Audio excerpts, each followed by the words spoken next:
Beautiful rock-cut architecture is found in different parts of the world. Some of it might even be on your travel bucket list. Places like Machu Picchu or Stonehenge are just some of these attractions. But unlike these sites that have been built and modified by groups of people, there is one rock-cut architecture that fascinates people because it was built by only one man. What kind of architecture is this? Hi, welcome to our channel. Today we're going to discover an architecture found in Florida that might be unfamiliar to some of the public. But its mystery about how it was built creates attraction among people around the world. This rock-cut architecture was built by Ed Leedskalnin alone, but not many eyewitnesses saw him actually doing or building it. How exactly did Edward build it on his own? Before we get started, have you ever heard of Coral Castle before? Tell us in the comments below. Now, let's get to know the background story of the Coral Castle. Constructed from coral rock, the Coral Castle Museum stands as one of Homestead's most peculiar and captivating landmarks. Over 1,000 tons of oolite limestone, a sedimentary rock, were extracted and skillfully crafted into diverse forms such as walls, tables, chairs, a crescent moon, a water fountain, and a sundial. Located between the Florida Keys and Miami, the remarkable Coral Castle is often likened to America's Stonehenge by many. An informational pamphlet at the location boasts, "Prepare to witness a marvel of engineering likened to Stonehenge and the Great Pyramids of Egypt." Numerous references assert that the castle, initially named Rockgate Park, defies scientific explanation. As per the attraction's official website, Coral Castle has puzzled scientists, engineers, and scholars since its establishment in 1923. Its mystery has been featured extensively in literature, periodicals, and TV programs. Rock artist Billy Idol even composed a popular song inspired by the site, titled Sweet 16. Additionally, the park has earned a spot on the National Register of Historic Places. According to legend, Coral Castle is said to have been sculpted by a single man, Edward Leedskalnin, in the early 1900s. However, many find it hard to believe that this small man, weighing only 100 pounds and standing just over 5 feet tall, could have managed to move, carve, and manipulate over 1,100 tons of stony coral. The story of Coral Castle begins in the early 1900s in Latvia, Eastern Europe, where the 26-year-old Edward Leedskalnin fell in love with 16-year-old Agnes Scuffs. They courted and set a wedding date, but Agnes got cold feet the day before the wedding and called it off. Some sources suggest her name was Herman Lucis, but regardless, she was 16 at the time of their engagement and canceled the wedding, compelling Leedskalnin to move to the United States on his own. Various reasons are speculated for the bride's change of heart. Perhaps Leedskalnin was too poor or had a lack of education, or maybe he was simply too weird.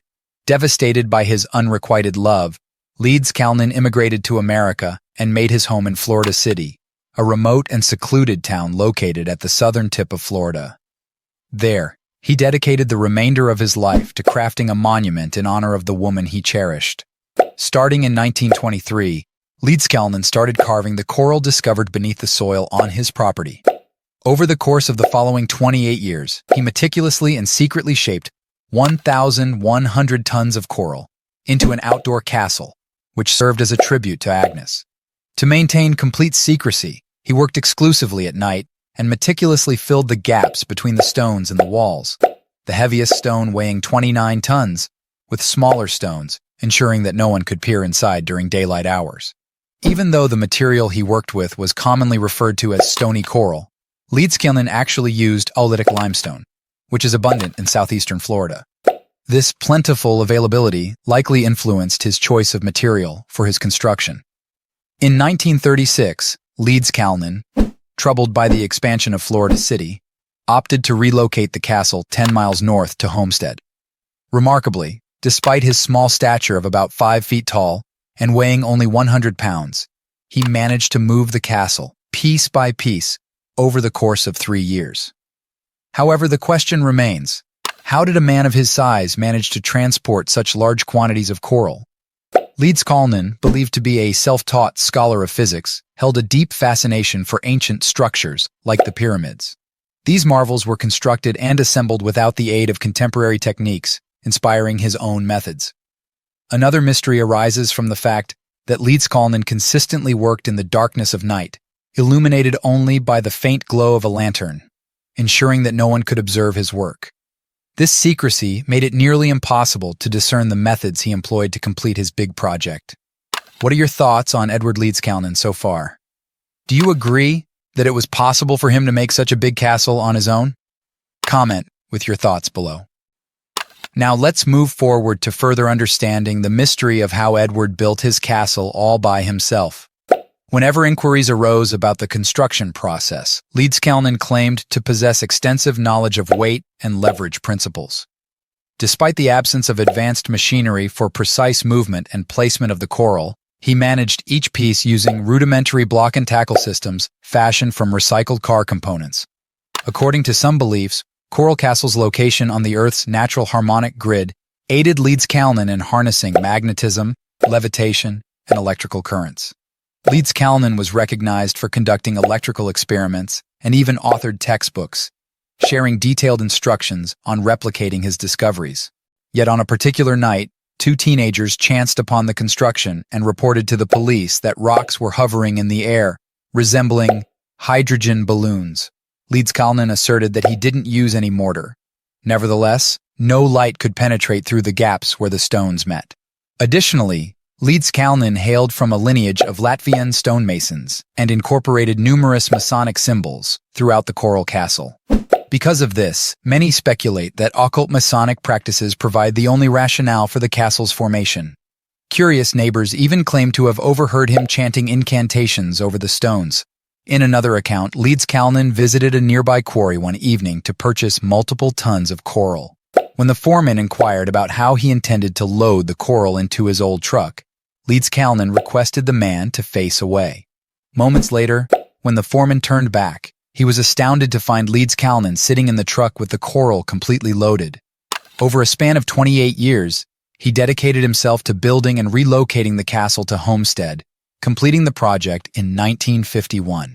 Tragically, he passed away in November of the same year, taking the secret of Coral Castle's construction methods with him to the grave. In the following years, numerous tales and extravagant theories circulated about Leedskalnin's construction of the castle. Some claimed he levitated the blocks using psychic abilities or by singing to the stones. Others theorized that Leedskalnin possessed esoteric knowledge related to magnetism and the so-called earth energies. But a man named Orville Irwin, not only a close friend of Leedskalnin but also a skilled building contractor well-versed in construction methods, authored a book in 1996 titled Mr. Kant is Dead, The Story of the Coral Castle. Through this book, he showed photographs, drawings, and schematics, and detailed the construction process. Irwin discredits the paranormal theories, suggesting unknown energies, alien technology, or levitation were behind the castle's construction. He considers such ideas an affront to his friend's diligent work and integrity. Irwin asserts, back in the days when Ed started carving out his original stones, stating, his was a generation who knew accomplishments through hard labor. It wasn't mysticism, but hard work. This is how Ed truly accomplished the massive project. But what was Edward like when he was alive and finished the castle? Even though Leedskalnin valued his privacy, he established the park as a tourist destination in 1923 and often welcomed visitors himself to showcase his creations. During his lifetime, he charged either 10 or 25 cents for visitors to explore the park. However, he was renowned for his generosity and took great pride in his work. If someone arrived without money, he would likely give them a free tour. So, what's it like inside the Coral Castle? Upon entering the Coral Castle of Florida, visitors are greeted by an inscription promising an extraordinary experience. True to its word, the site showcases magnificent sculptures, including a 9-ton gate that once moved effortlessly at the touch of a finger and rocking chairs crafted entirely from stone. Occupying 3 acres, the castle comprises walls standing at 8 feet tall, covering just under an acre of land. It is divided into several sections, including a 2-story stone tower that served as Leedskalnin's residence, albeit without running water or electricity. The top floor served as his living quarters, while the bottom floor functioned as a storage area for his handmade cutting and shaping tools, blocks, tackles, crude winches, and wedges. Additionally, the area housed equipment for his experiments in radio wave technology, physics, and astronomy. Throughout the grounds, visitors can find a 13-ton, 20-foot-long table, surrounded by 10 chairs, carved by Leedskalnin into the shape of Florida. The site also features a stone sundial, used for telling time, a moon fountain, a sun couch, and the grotto of 3 bears, and also a designated children's play area. A stone well, complete with steps used to check the water supply, was the source of Leedskalnin's water. In a dedicated throne room, his 5-ton rocking chair is placed, accompanied by smaller thrones for Agnes, a child, and a mother-in-law. Leedskalnin's fascination with astronomy led him to construct a 30-ton, 25-foot-tall telescope, precisely aimed at the North Star. Leedskalnin clung to hope that he and Agnes would reunite, crafting a 2.5-ton heart-shaped table for them to sit at. Despite his invitations, she never visited the castle. In 1951, shortly after completing the castle, Leedskalnin fell seriously ill. Rarely visiting doctors, he left a note on his door indicating his trip to the hospital. He took a bus to Jackson Memorial Hospital in downtown Miami. Sadly, 3 days later, he died of kidney failure and stomach cancer. He left his remarkable coral castle to a nephew in Michigan, who later sold it to a family from Illinois. This family upheld Leedskalnin's passion for his creation and maintained Coral Castle as a museum, open for everyone to visit and enjoy. In 1984, Coral Castle received recognition and was listed on the National Register of Historic Places. How did you feel about the story of the Coral Castle and Edward Leedskalnin? Did its story make you want to visit it soon? Tell us your thoughts in the comments below. If you enjoyed watching this video, please give it a like, subscribe to our channel, and ring the notification bell. Thanks for watching.